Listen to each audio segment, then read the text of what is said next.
This is the giveaway video where everyone's supposed to comment and I'll give a number.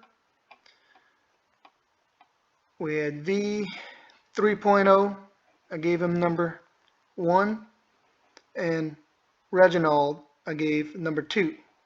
So all 2 of y'all, put them in a spreadsheet, 1 and 2,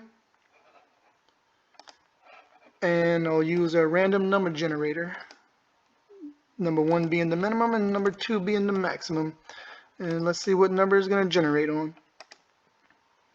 Number 1, so that was V 3.0, wins the threshold plates.